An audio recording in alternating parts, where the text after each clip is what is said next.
Hello guys, Konyak love song ekta uncle mojun kuri jule ase. Tahala time dido itu bishi famous lagi sih gue. At the same time taila favorite gana ase gue to. Tai aji ahena thaka time de. Ekilo kodo mojun kuri dibo. I hope you guys will like it. Palwa sorry.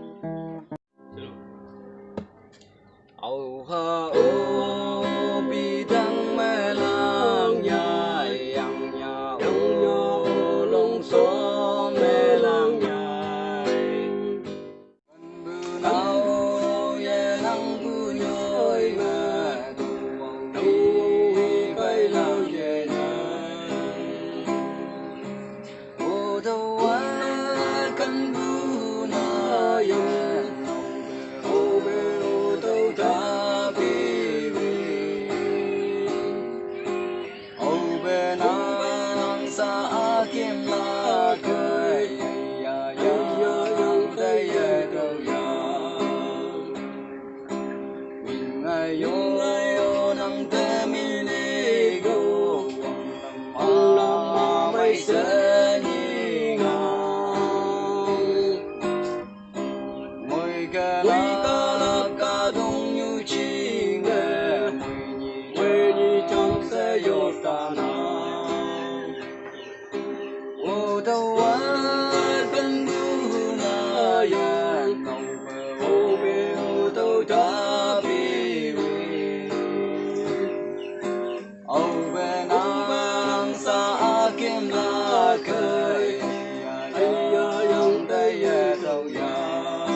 Thank you all for your support and love towards my channel.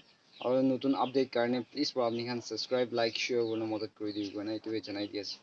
Thank you all the viewers.